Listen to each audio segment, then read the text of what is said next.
배종찬의 정치로 순서입니다. 국민의힘 7.23 전당대회 당권 레이스가 요동치는 가운데 이른바 김건희 여사 문자 논란이 쟁점이 되고 있습니다.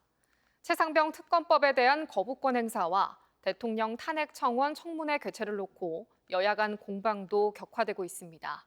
황상영 기자가 배종찬 인사이트K 소장과 함께 관련 소식 분석해드립니다. 국민의힘 7.23 전당대회가 요동치고 있습니다. 권역별 합동연설회와 TV토론회가 시작됐는데요.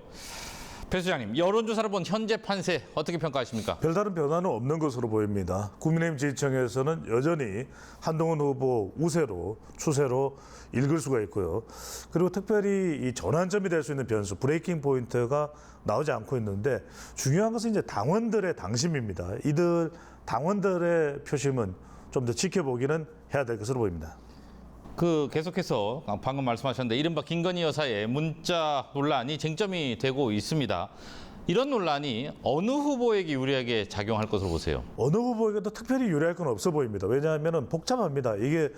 이것이 또 이제 진중권 교수까지도 참전하는 양상이고요. 또 이런저런 또 찬반 의견이 나오고 있고 복잡성이죠. 또 전의성인데 이것을 또 표로 가져갈 수 있는 원희룡 후보나 나경원 후보 또 윤석열 후보가 당사자라면 한동훈 후보의 반대표를 가져갈 수 있는데 그런 건 또 아니거든요. 최상병 특검법 얘기를 좀 해보죠. 윤석열 대통령이 제2요구권 그러니까 거부권을 행사했습니다. 일단 예상했던 수준이긴 한데 재표결 결과는 어떻게 전망하세요? 부결될 것으로 보입니다. 그래서 그밖에 볼 수 없는 것이 아직 윤석열 대통령 임기가 3년여 남아 있는데 그렇게 되는 경우 대통령의 국정 운영이 붕괴될 수도 있는 것이고요. 또 지지층 내부 또 당 내부가 균열을 빚을 수도 있는 것이고 지금 22대 국회 초반이기 때문에 똘똘 뭉칠 수밖에 없는 것이고 결과적으로는 부결될 것으로 보입니다. 자, 국회 법사위에서 윤석열 대통령 탄핵에 대한 국민청원에 대한 청문회 계획서를 야당 단독으로 강행 처리했고 여권은 반발하고 있습니다.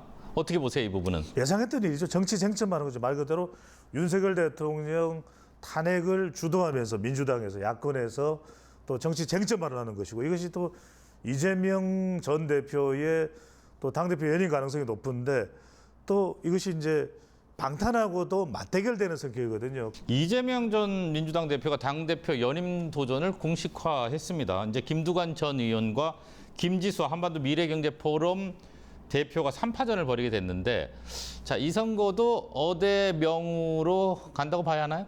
어대명이 아니라 확대명이죠. 확실히 확고하게 대표는 이재명, 일극체제죠.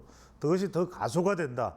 지지층들은 더 이재명 전 대표 중심으로 수렴되고 있다. 그렇게 볼 수 있는 것이고 이른바 이제 구색 맞추기가 아니냐라고 하는 지적을 받고 있는 것이고요.